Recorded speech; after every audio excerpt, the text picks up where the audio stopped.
Smile.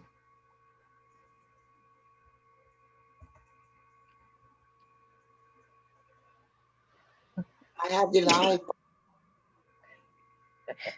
Good evening and welcome to this live for the Mum Project. This evening I'd really like to sort of touch upon a subject that I think quite a few parents that have been through abuse from childhood actually struggle with, and also with mental health issues struggle with when they become parents themselves. Joining me is Kerry from the Mum Project, and a friend of ours has joined us this evening as well, Shaz. Nice, great for you to both be here. Thank you. Thank you. So let's get to the point. Really, I want to touch upon, lots of people have sort of come up to me and sort of said about how they feel when they have children after they've been abused in their own childhood, about playing with like interactive play, with like imaginative play, how they feel that they can't do it as well as a parent that hasn't. They feel like they feel stupid, or they just haven't got the tools there to do it, or they find it very, very hard. So I was hoping to sort of throw the question out and sort of ask you guys really how you dealt with it with your children. Firstly, we can ask Shaz. Evening, everybody. I find that I can do the storybook and do different voices with the kids, but to actually get down, and even now that I have grandchildren, to be able to get down and play with the dolls and stuff like that, sometimes it can be triggers back to your abuse, because sometimes people think that because, you know, we've gone on with our lives as survivors, that there aren't things that can, you know, give us flashbacks. I don't even know what type of therapy, or should we even get involved on that level. Like, I mean, the kid ends up being deprived. You have a younger daughter. So is one of your struggles, Shal?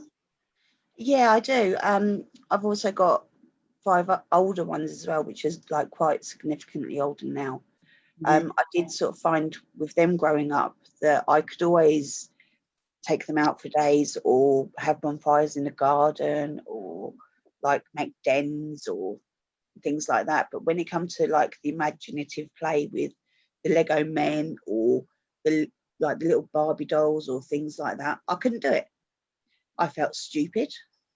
But I think it's because they will sort of say, I mean, it's no sort of secret that I've done counselling. You know, I've got qualifications in counselling. It's because when you've been an abused child that you lose your childhood. You don't have that childhood. You grow up, you miss out that stage of your life. And it's true. I mean, it doesn't mean to say that you're a rubbish parent or anything like that by any means, you know. I mean, you can be like the most fantastic parent in the world and not be able to play with your child because you've not been able to play yourself, you know. It's learnt behaviours, you know. I mean, how can you teach somebody what you don't know? You can't, can you? You know. I mean, I think Kerry wants to sort of chip in. She's sort of shaking her head and nodding. And no, I'm totally agreeing. It's a tool. Now that all, I want to just ask about the counseling. Yeah. Did you do like the counseling? Because you just said that you did a lot of counseling. What for your abuse. So did you feel like that could help you a bit, or? I didn't sort of do that part from, like, for myself, but I have spoken to counsellors that I do know on a personal level that have dealt with that with their clients, and sort of said, you know, it is a good way to deal with some therapy, to do some therapy, to get the tools going with the adults. And we've sort of discussed the ways to do it, which I would actually like to sort of put in together into like somewhere in the mom, a group to help people, because I think that it's really sad that even I can't, even with my child number 6, I still can't do it, you know. And with my grandchildren, I can't do it, and it's impacting on my life more than theirs, I think. Yeah. I'm sorry. Go ahead, Kerry. All right, it's interesting. I was sitting here listening, and because I know a bit of Shell's history, I'm actually going to lay this on the line here, Shell. While we've got this Shaz who's interviewing here right now, I actually think I'm going to have to lay this on the line now, because our teachings nearly and could have almost cost me my children. Okay? And so that buck stops with me in the teachings. So I'm going to, sorry, this is reality. It says real talk. And I'm actually going to cut in and say that, yes, a lot of this is learnt behaviour. So then when I look back and think, well, what did my mum teach me? She taught me how to party. So if I'm being honest, when I met Shell, and we were both single mothers with children coming out of domestic violence, yeah, we were teaching our kids how to party too. Yeah. And it was wrong. No, when we look back now, yes, we taught them to enjoy life, but we taught them to grow up too quickly, because we were taught to grow up quick. So when it comes to that play stuff, unless there was money, nothing was really getting done. Nothing. I wasn't really doing much. I was too miserable. I was just, you got a laptop, I mean, you got a computer, what was it, back then, Nintendo and things like, here you go. Yeah. I'm handing them over babysitters because I didn't know how to parent, because my parents didn't show me. They show me how to party. They show me that life should be filled with people, drunk and drink, sex and alcohol. And in the midst of that, us kids got abused. Yep. So what do I teach my kids? I'm now, second time around, for me, I then go into, right, I've got kids now, I've got to protect them with all my might. So my instincts and my radars are up so much more than anybody's, because I'm like, make sure you've got knickers on that person. Make sure, don't have no men. Don't put them on their lap. My senses are heightened for awareness, because at the end of the day, nobody taught me right from wrong. Not in the manners, but they only learned it from their own structure and their own background. So when it came to me, I came more protected. I felt I was a better parent than what my parents taught. So my children had a better and more chance in life with me. Now that they've had children themselves, they're extra better, and it's almost like we got back to normality. What really should be, without harm, without all of the bad materials, the bad behaviors, and this, that, and the other. So they're my grandchildren and my children. My children had a better chance than I had. And basically I brought them up quite strict, very disciplined. I put a bit of what I learned from my parents into my own children. Bed at a certain time, get up. You know, I was rubbish at getting up in the mornings because I was suffering from depression. So they were getting themselves dressed and off to school. Well, hold on a minute. I watched that. My mother do that to me. And every time I wanted some sweets, like all the other children have got sweets, I found myself at a very young age stealing from my mother 10p just so I could fit in like any other child, because you're too busy on the sofa after a night of alcohol. So we found out that growing up, we were the childhood that we had turn into adulthood very quickly, and that covers abuse in our own lives. So going forward, where we are now, we want to protect, we want to nurture, but how do we communicate with these little bitty little kids? I'm better with other children's kids than I ever was with my own. Mm. When it comes to the nanny role now, I think there's the time I've got a newborn now, and because I've got a newborn, it's almost like I've got a new chance of, I've already got other grandchildren, but they're older, and because they're older, I've learned to be a cool nanny, without the drink, without the drugs, without the alcohol. I'm a cool nanny. My patience, however, is still, I like to hand them back because I'm running out of things. I don't know how to entertain these children. When I look into these little bitty things, I think, how did I get through parenthood? Because that looks so difficult. That's with one child. And nowadays, you cannot discipline your child the way I was taught to discipline my children, the way I was taught and the way I was disciplined. Although I didn't think it's fair to half the things that were disciplined on me, I did not want to impose on my own children. So for me, how do you maintain your anger when all ever you sown was anger? Because these people just, back in the day, we were taught something and saw things we shouldn't have seen. So we learned to mask anger. We learned to harbor our emotions silently, inwardly, and form relationships outside of the home to little itty bitty boppers. So therefore, when you're like 10, 11, 12, and your home life is miserable, you're planning and plotting with your little bitty friends in how to get out of this world, because your home life is so crap. So how do we teach the generation better today and manage our emotions and nurture better and implement fun things to do? Because it has to be quite mutual. You've got to find the enjoyment somewhere along the line, but you've actually got to, I think, where we have to learn is it cannot just be about our world. We've got to get into the world of a child and find out what they want. Yeah. What is it they want? What is their hobby? I mean, my grandchild is, gosh, I forgot the ages now. Let's just say there's 11.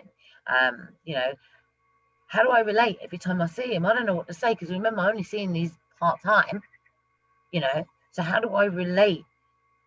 I'm getting to know a stranger, really, and they only take snippets from me. So I've got to leave a good impression that I'm not fearful, I'm not unapproachable, and that they can come to me about anything. So one time I received a text from my grandchild out of the blue, and I thought, oh, hello. And he's thinking about his nanny, and he called me nanny, and it's a privilege and an honor to parent in any shape or form, or to even have other children call you aunties or whatever else. And I've always been funny about that, actually.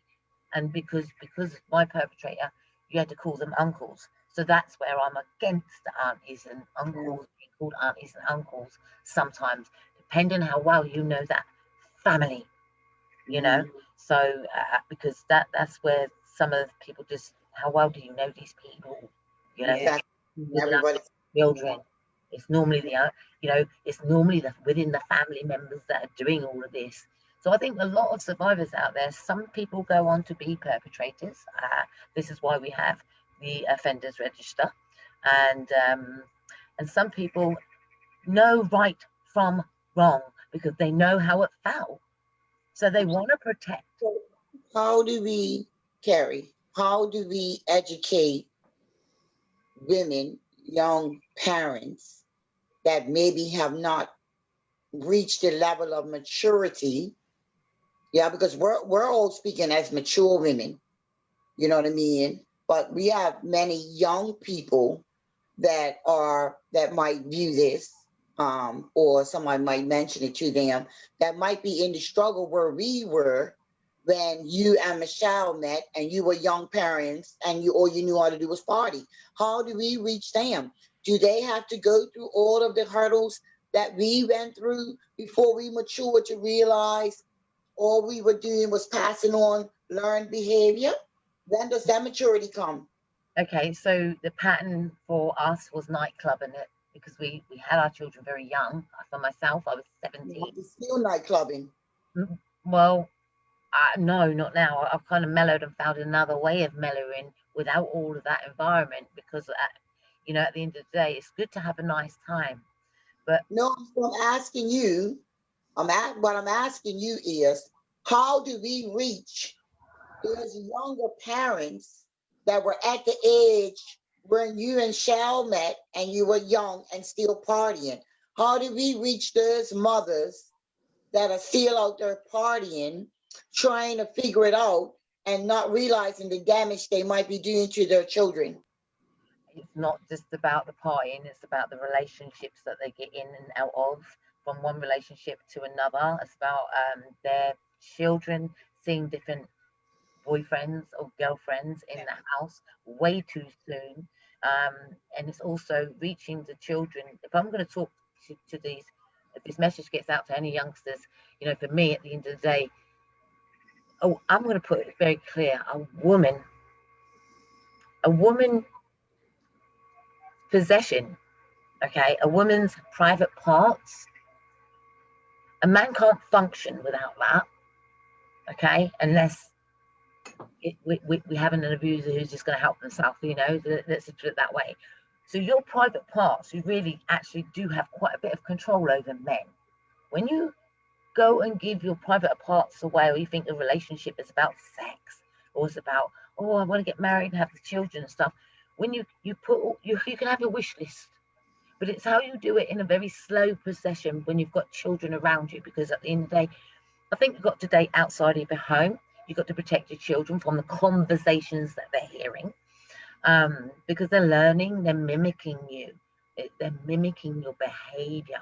When they go behind closed doors, they'll even reenact how you are when you're angry, how you handle depression, how you handle your anger. Are you screaming? Are you shouting? When I was a child, when I had my own children, my anger, I used to get angry and I used to smash things. I used to throw things. I'm being honest. I did not know how to contain my anger. I then put on anger management, because that all comes with domestic violence as well, some of this stuff. Okay, when you're being controlled and manipulated and you don't even know that you're allowing that, because you are. Okay. I also say, I know we don't have a man involved in this, but we also want our boys to know, because we have boys that are being raped by their babysitters, by their aunties.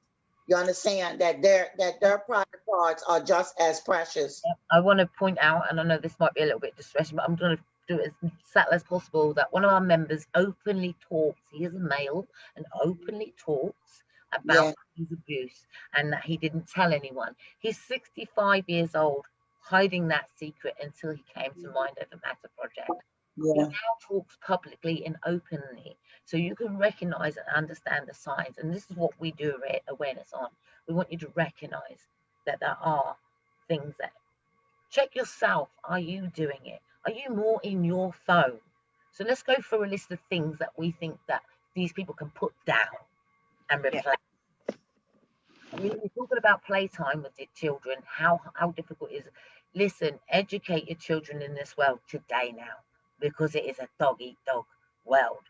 Earlier we had one of your children on here, Shao, and you said you didn't know how to role play. You didn't know how to play and do characters, and you described what it is that you was trying to do with your children. And I said, hold on a minute, you just did it. You just done it. You went into character and you just did it.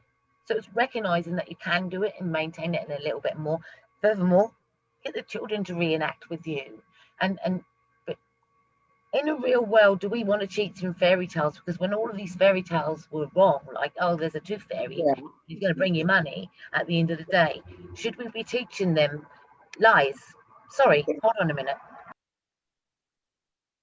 They say that the children should have a magical imagination, be creative. I get it. But are we as adults actually really lying to our children in these elements? Money under the pillow, what's the next one? Santa Claus, you know, mystery. And then we find out, then this is the arguments where there is a breakdown of that imagination. Now everything is like, oh no, that's a lie, that's it, there's no fun in it anymore. It takes the fun and the mystery out of it. But you know what Christmas means to me? It means there's one time I could probably get more or less put a smile on someone's face. But I do teach money doesn't grow on trees. Santa Claus, at the end of the day, I have to pay him, so I still have to work hard.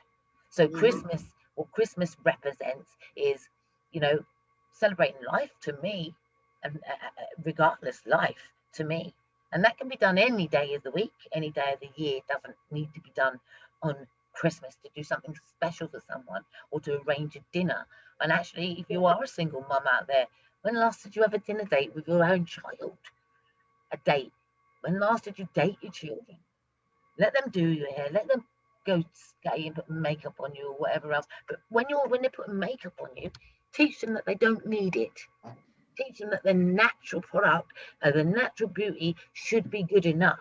Because if you're at home plastering makeup on your face, you better have a good reason why you're doing that. Because it's not always to make you feel 100%. Sometimes I put makeup on because people judge me. This is why people wear makeup. The judgment, the expectations of our role models. What are we actually seeing? What our role models are. So when I do workshops, I ask, who is your role model? And it ain't the people that you expect. Neither of them say mum or dad. Hardly anyone says mum or dad. They say somebody out of the family, auntie or uncle. Why is that? What are they giving that you're not, if you're not going to be that role model? Some children at the end of the day like pacifiers, and they like to be pacified with money. Somebody will teach them that gifts will make you happy. And some people will teach that a good old story of, yep, this is what I used to do and this is what you should not do is much, much better. Please elaborate. Yeah, I agree. You know, things like, you know, you can't take away. I mean, I took my grandchildren last year to Willfest. It is, for those that don't know, it's a big car show thing in Suffolk. It's a huge, it's like banging cars, and it's all everything to do with wheels. And me and my daughter went. I've got two daughters. Me and both my daughters went. My older daughter with obviously my grandchildren, my younger daughter, and we camped in the middle of a field. Right, we had a little two thingy stove, right, two hob stove, and do you know what? They had the best time ever.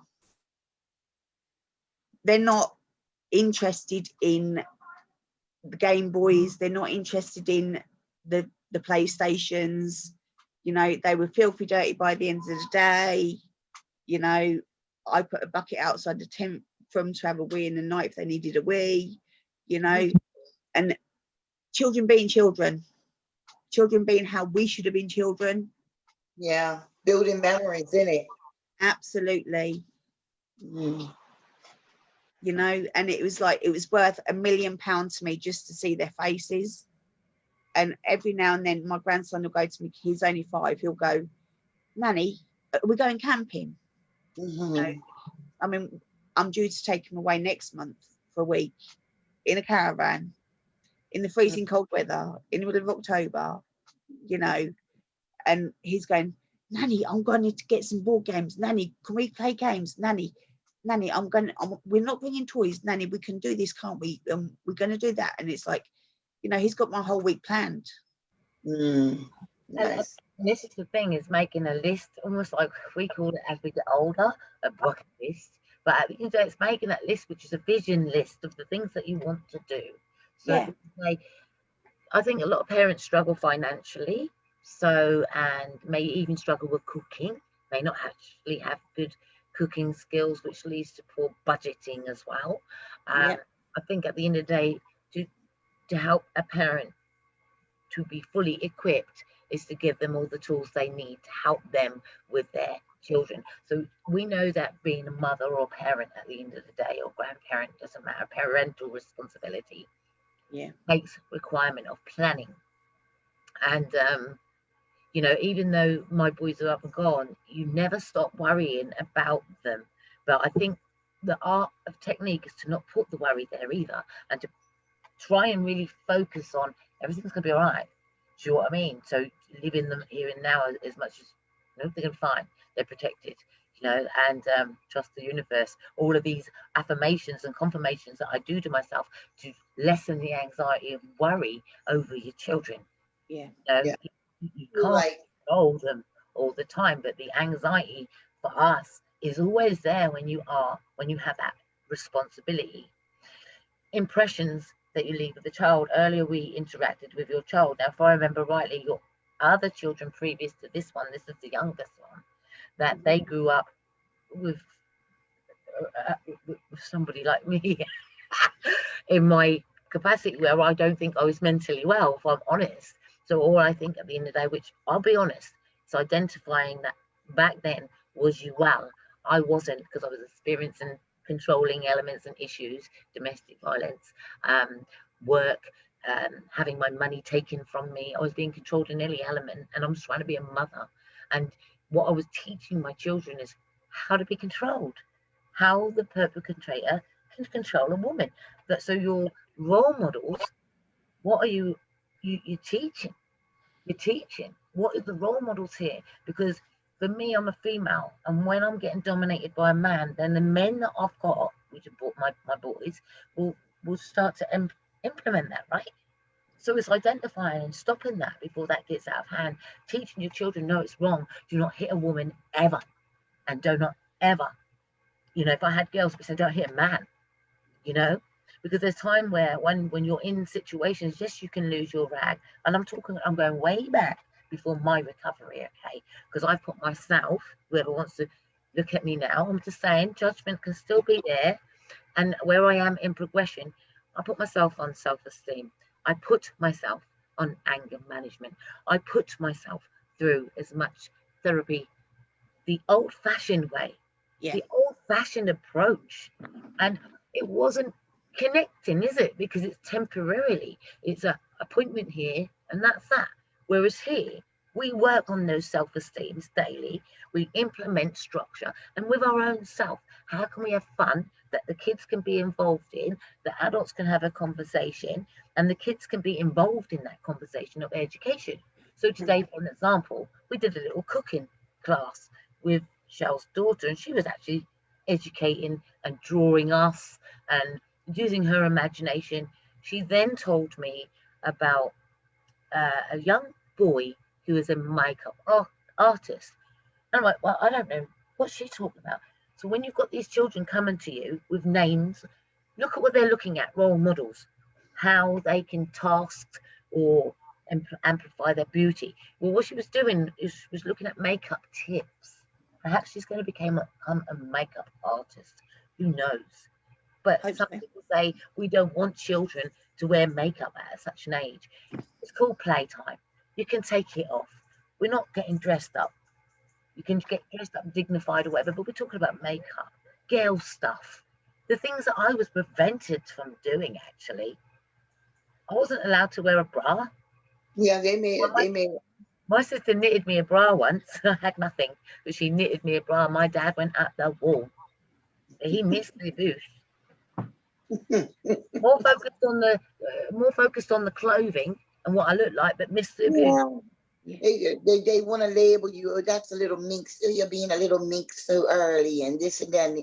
Where is the learned behavior coming from? And you know your parents are partying, and you know, and they missed the abuse, whether it was auntie or uncle, but they put all these other restrictions on you and make you miss out in that part of your life that your brain needed for that growth to mature, to be the type of parent that we aspire to be now. You know what I mean? And so many young people out there that have missed, that are missing and are missing that part. Now, today, it might not be the partying, but it's all about social media for a lot of these young mothers. Do you know what I mean? When they never put their phones down, what you were saying earlier.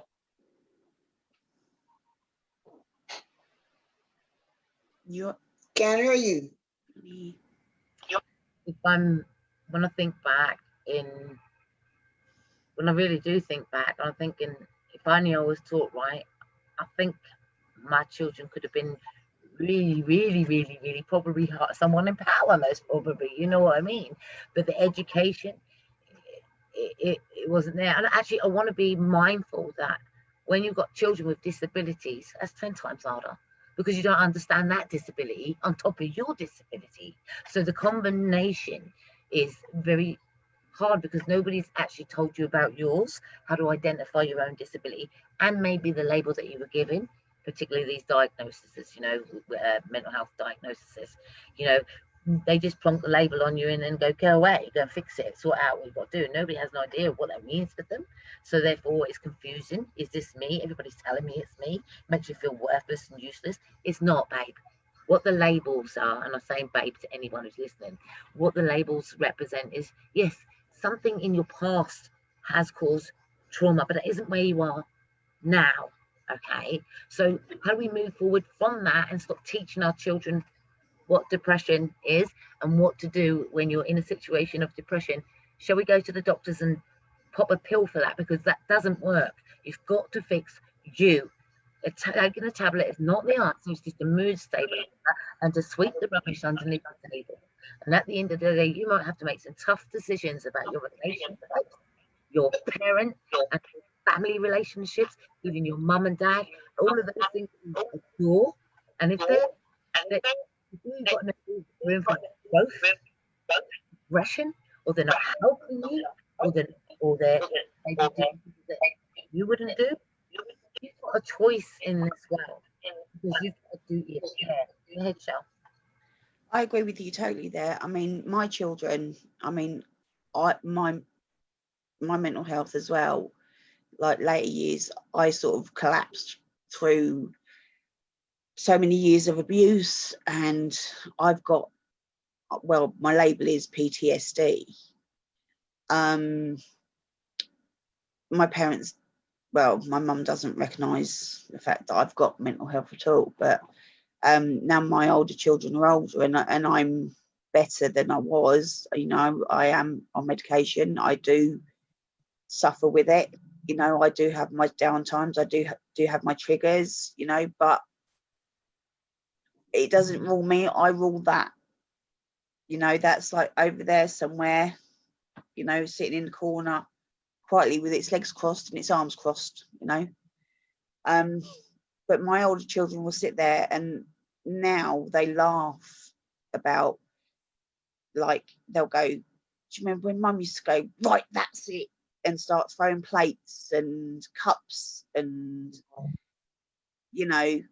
But at the time, especially when you've got children with like mental disabilities as well, and I've got 3 of them, and I was a single parent with 5, and you're dealing with that, and it's their dads. You didn't have an advocate. You didn't have somebody advocating for you. You know, somebody there supporting you. Yeah, I mean, don't get me wrong. I mean, the older 4, their dad is amazing. He's a fantastic dad, but he wasn't there enough. Yeah, when it comes to the mental health side, you need an advocate. It doesn't take away from their parenting, because people parent where they are. Absolutely. But if you need, sometimes you need an advocate, somebody like Kerry. You know, she's an advocate now that can be in your corner. Back in the day, we used to say our village, but that has changed so much now. We have to seek out mental health advocates, people that are on the ground, that understand, that are survivors, that are surviving mental ill health, you know, because that's what we're doing now. You know, it's about surviving, because we're survivors of the past stuff. Yeah.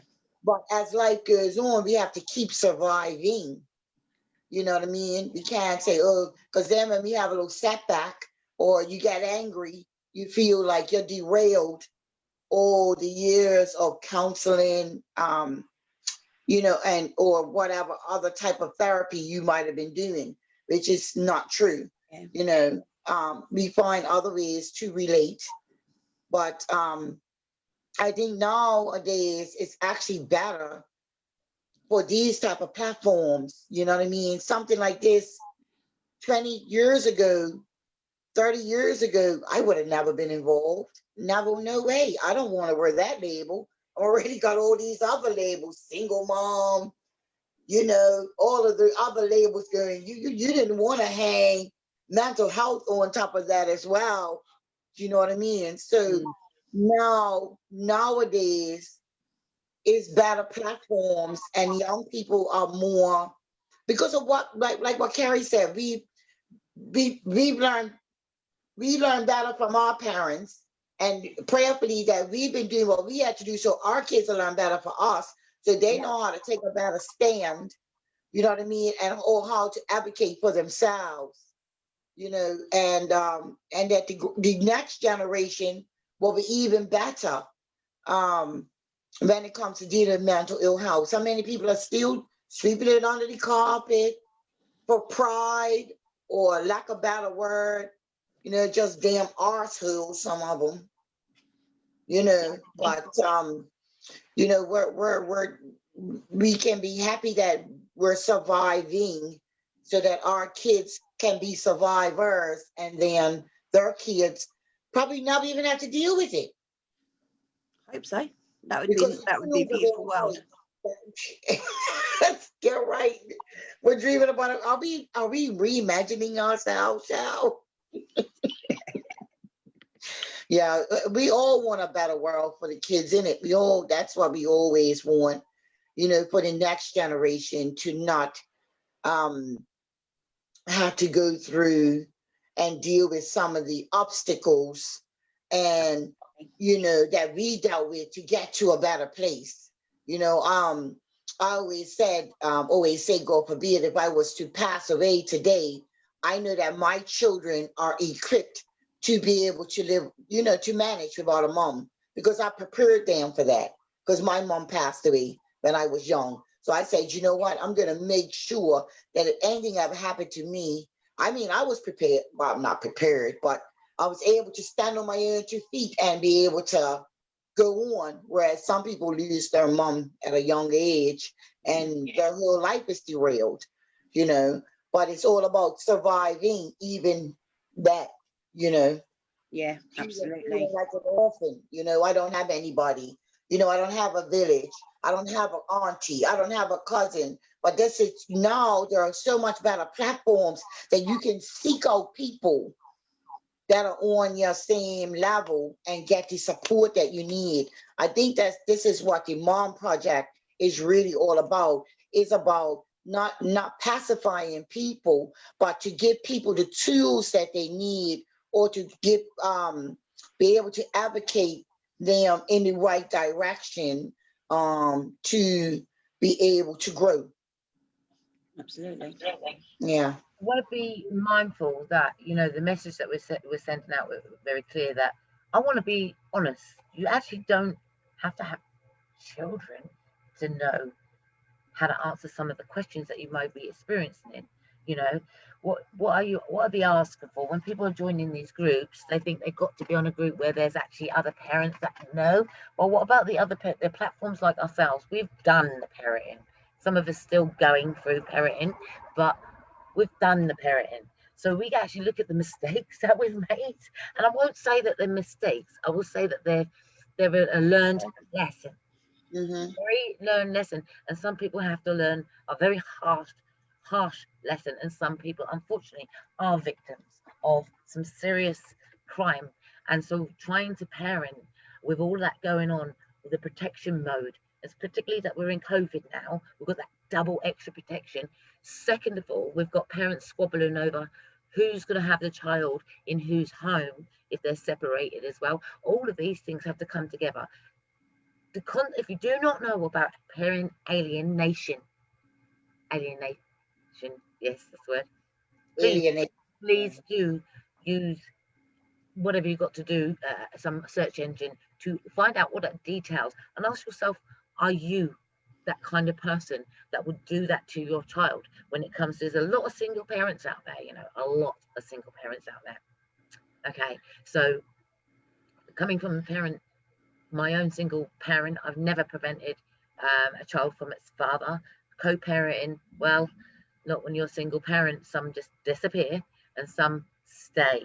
And the one that those children that are lucky to have a father that wants to see their children or mother, then teach them well, because your past, you might not work with that person, but it doesn't mean they're going to be a naff parent.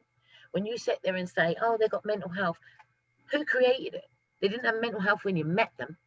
So isn't it suddenly how behavior and their anxiety levels creep in when people are in panic in situations that are really uncomfortable for them, maybe unwanted behavior? So we've got to look at all of the patterns when it comes to, if you're a parent, you've actually created a life with somebody else. If you're no longer with that person anymore, how do we co-parent?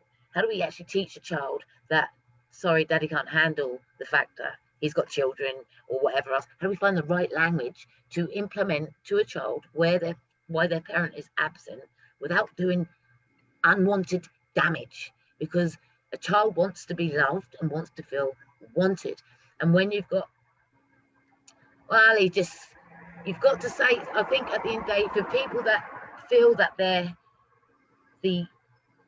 one of the parents are not very well or not taking any responsibility out, ask yourself at the end of the day, what role models, how can you actually help build that rather than push that into two separate parents where there's animosity? How can you come together and co-parent from a separate world but the same aims of education, safety, and your child's mental health? If you didn't like it for you, let's try and teach it better. But you've got to find the right language, haven't you? Sometimes you might not feel safe. I mean, like I said, there's a lot of things that are a lot better nowadays. You can have supervised visitation. There are other options out there nowadays. But sometimes your dad used to come and beat your butt, take the kids, spend the weekend with them, bring the kid back, beat your butt again. You know what I mean? So it's about your safety and your mental health. You spend the whole time that the child's going nursing the black eye that the dad's left you with because you said one word wrong, while he's putting the kids in the car. So, it's not a blanket something. But what I do like about today is there are advocates, there are platforms, there are ways to find out how to get the help that we need today, to be better parents, to create better citizens, to give children a better chance is what we're trying to say. And I was going to say about the play and when you play with your kids and stuff like that. I find it funny that I love a story. I love a storybook, and I can do the Minnie Mouse voice and Mr. Gruff. But when it comes to toys, it's like it's a different something, But I enjoy reading, so I think subconsciously, it's something that I've enjoyed that somebody hasn't stolen from me. Do you know what I mean? And so I enjoy that part, and the children love it as well. And I also like people to read to me. I love that. It's calming. So I have a solution. Can you hear me? Yeah. Okay, so I have a solution. Just one solution today. But if you struggle with reading, because we didn't take that in consideration, if you struggle with reading and writing, and you're into podcasts, sometimes there are some children's books and podcasts that you could actually just put the podcast on and listen to the story yourself, lay down beside your child and just put the podcast on and listen to the story whilst you're there. So you're both getting the imaginary. And then if they're not fell asleep, what did you think of that story then? What should we go for tomorrow? Make sure, I think, at the end of the day, that you teach the children reality, really, But I think the child let them have imagination, but let it be a good imagination, and be careful with the things that they're watching. Too many children have mobile phones that, I mean, sorry, they're under 13. They could be 7, they could be 8, and they're on those mobile phones.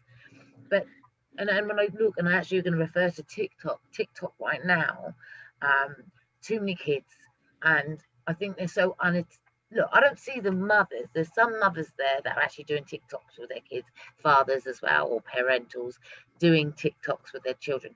That's fine. They're supervised. But when they're doing the TikToks on their own, they're a catalogue for predators.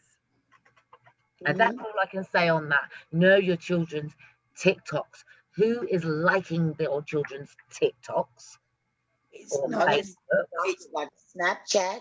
They've got all these other, things that make young children targets. And that's why we have suicides with young people, because they have all of these insecurities from being on some of these social media sites.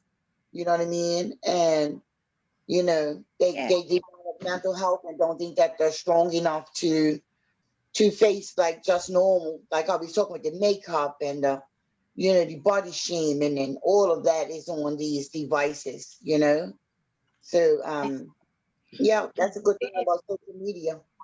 Yeah, it's not just that. I agree with you completely, but also, I mean, they teach children in nurseries to use tablets these days. Yeah. And to play on tablets, and I can see both sides of the argument where, yes, that's fine, monitor your children, but you have got parental control on every device for that reason. Providing the parent knows how to work technology. Yeah, that's I'm pretty sure if they don't, then they can find out, or there'll be somebody somewhere online or some phone number or somebody that would be able to help. Maybe that was something we could actually look into. Well, I think at the end of the day, even for myself, when it comes to technology, there's some things that I'm just not. I don't know. But it's trial and error. Try, and try again till you get it right. Exactly. Child has to learn. Ask a friend. You have to. Ask a friend. I mean, if you haven't got any, the Mum Project is right here. Exactly. I'm not sure about how to do the settings on Freya's tablet, but she can only watch, because she's got an Amazon tablet, she can only watch kids YouTube. Yeah. She can't watch adult YouTube. Yeah. And there'd be no way on this earth is my child having a mobile phone until she at least goes to high school. Let the child be a child. And the thing is, at the end of the day, let the child be a child, but exactly. I mean, for me, where I am now, where I think in recovery, and I'm not drinking, I mean, like I used to drink. I'm in control of my drink, and I'm not drinking like that, like I used to drink or partying around kids like that. When I've got my grandkids, no, you will not find me with a drink in my hand. No, you're not really going to find me with a cigarette next to them either. For me, at the end of the day, they know I smoke, but go into another room. This is reality. Yeah, Danny, you should quit smoking. Fair enough. They say set the example. And yes, the old saying is do as I say, not as I do. Choices in life. Teach them that, okay, I've made this choice because this is whatever. Maybe it is a bad habit. Can you help me by not stressing me out so much? Help me do the task, then maybe I can quit. Why don't you barter with your children? The things that your children don't like you doing, set yourself challenges with your children. Well, I'll tell you what, and sit down and talk to your children. Get them to write down the things, what they would like on a vision. Do a vision board and aim towards a family vision board together. And I know that there are single parents out there or children that are in care homes, and I was one of those that went through the care home as well. So we can give you back feedback of the care home situation, what it feels like for us children. Maybe you'll help and think twice before giving up on your children so easily. Before you give up on your children, give yourself a chance to talk to somebody that knows it, lived it, and will prevent, hopefully, from you losing your children. I work with people that haven't had any help when it comes to their children. and so they almost lose their children to the system. But just in the nip of time, we have to show, oh, no, no, no, no, no. Did you not hear? They are fully supported to rehabilitate from the domestic violence. They've identified where it's coming from. Okay, because we don't just talk, we've got to get them to identify their behaviours. Then we look at them. Look at your role models. That's the big key here. That's the key. Do you want to be like do you want to be like certain people, or do you want to go better? So what the things that were missing for you, let's implement for your children. And that's stability. And that's something we didn't have. Stability. And we could teach at the end of the day, not everybody's rich either. That there's people out of jobs. We've got to teach reality to these children and not lie. Because if we lie, then their expectations when they get to us is, sorry, it's going to be raining money. So that, this imaginary myth of hiding things from your kids, it's not good. Because if you want a best friend in your children, then be honest with your children. But don't think that having that best friend is to spend all your time around your children's friends. That's not healthy. Because what I do find is a lot of parents out there are hanging around with their own children. They think it's cool, but they're not allowing their children to be a child. Yeah, without adult supervision, even into their 20s. You got mothers hanging out with the kids. Yeah, that's something I wanted to do. I can't wait till my kids go out. But when I'm out, don't call me mum, I'm your sister. So, at the end of the day, it's about teaching them well and actually letting them be a kid. But teach them respect. If your children are going, huh? What? Don't get them doing that. Teach them, pardon, excuse me, because a lot of people ain't got manners nowadays. Yes, ma'am. Children in the street, what? Who are you talking to? What do you mean, what? Don't what me. And I've always taught my children, do not what me. That's one thing I stand by. And when I've got other kids that I can hear, I said, excuse me. Even if you don't say the words back, sometimes they're likely to repeat your words, excuse me, and then they go, sorry, what did you say? Bit more polite. But when the kids go, what? That's not manners. Because if you're not going to do it as an adult, that's not manners. Go ahead. You had that early with my little one, didn't you? Yeah. Mm-hmm. But she knew what to say. She certainly did. Mm-hmm. So it's a case of do as that, she knows right from wrong, but she pushed it. And your family and your friends, as long as they're good, some good role models, or there's little people that come in and see your children every now and again, make sure they're teaching your children well as well, because even though they're your friends might be smoking, swearing in front of your kids. Are you really going to allow that? Because some people really don't care if they're swearing and this, that, and the other. I find myself trying to control my swearing around children. I do try. Okay, it slips up every now and again, and then I have to justify. Oops, sorry. So I'm apologizing to a child if I've said something wrong as well. There's nothing wrong with that. 2-year-old, and the first word is SHIT. Wow.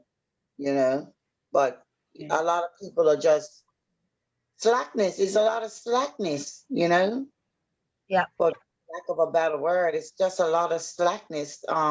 But a lot of times we have to look to see where is it coming from? What mental health are they dealing with? What mask are they hiding behind? What have they been through in their family for them to be displaying this behavior that now the child is going to display that behavior? We always have to dress back, because people have on these masks, like everything is fine, but you see their behavior and everything is not fine. There's so many segments to this.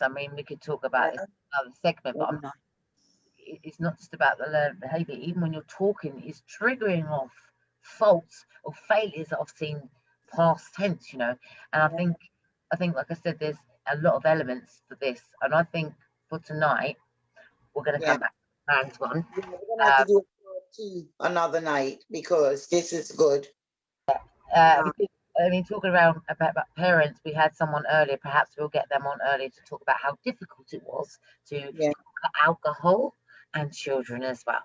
So you've got it from our perspectives, but it's always nice to bring in new faces. So if you want to be a new face and come into any of these conversations, then we can help you. It's all about interviewing skills. We get there in the end. If you notice that some of us are quiet when somebody else speaks, so we're learning different techniques here too. Also, if I can just put it out there, push my little bit out there, we've also got a new department on Mum Project that I'm actually quite proud of. We're here to help families and recognise that families do need some support with alcohol, drug, even parenting skills or anything. We've got an amazing setup of people. So if you need any help, just contact the mom and we will be more than happy to help you guys, you know. You know, so yeah, can't wait, excited, we're really excited. So, we're here for anyone, you know. I mean, I've spoken to, if we look at one of our members, I've spoken and intervened with one of our A member and their family, and in that, one of the when they got the vulnerable parent, sometimes the children, they kind of hijack the role of the parent and then start undermining, belittling, taking over, and actually abusing the parent. So then we can have children that are creating domestic violence and domestic abuse. And I really want to touch upon that because a lot of people just pacify their children's behavior. And here, only the day before yesterday, I think it was, Kerry. a child. Sorry. Sometimes it's not just being pacified. Sometimes it's shame. Sometimes it's pride. They don't want people to know that their child is abusing them. You know what I mean? So they hide it under the cover. Here we go again. So we want to teach you how to undo that, because we had to do that with our members as well, which we say no means no, because what you'll do when these kids, they're going to turn into grown people that are going to commit really bad problems. Hey, you're talking from survivors' point of views. Someone's son or daughter that will go on and commit crimes. And that's why you've got the terminology victims, survivors. And then, you know, so either or, it's trauma. So what we're trying to do is prevent trauma and teach better. I think on that note, I think we'll come back. If any viewers have particular questions that they want answered, then please do email in discreetly if you want. If you visit the www.momproject.co.uk, you can email in your questions and we will endeavour to answer those on the next topic. Next Wednesday, we have open talk every Wednesday. That's been going for a while. Shaz, how do you find open talk for you? It's really encouraging. It's helping you to build your confidence. It's a safe space. I really do like being a part of the Mom Project. I feel like it's a safe space for anybody that's, you know, has any issues or has any thoughts or ideas.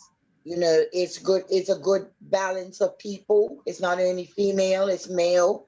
So you get a different point of view, and can help even give you clarification on something that you might be struggling with. So I do enjoy the open talk on Wednesdays. Yeah. From 1:30 to 3:30. To know what this is called. You're really getting good. You see, at the end of the day, you don't only just do this, you can actually be a part, participate, and it's raising awareness, and that's what we're about. We're trying to raise awareness, but actually offer a solution. And I think there's very few that do that, what we do. We have covered as many areas as we can, and we network with as many other charities that are like-minded that wants to get the work done, mind you. Okay, so that's how important it is. But thanks you today, and well done to you, Shaz. Thank you, everybody. Thank you so much for watching, and thank you, Shaz, and thank you, Kerry. Thank you. Thanks, Shaz. Thanks, Kerry. Yeah. If you all we ask and we plead, and I'm going to be asking times 3, I think, here. and for any many other survivors, is please, would you share awareness? It's a button. Many people, we talked about this earlier, they're not sharing, Shaz. So how do you feel about that when they don't share?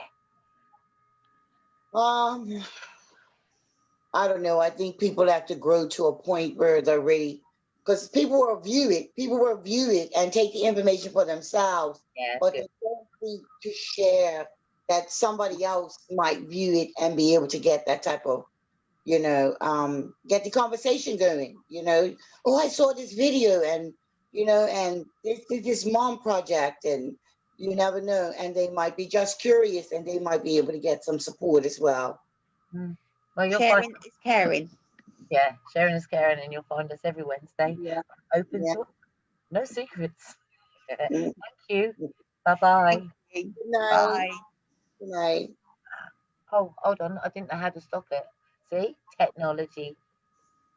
Smile and leave it on a lasting effect.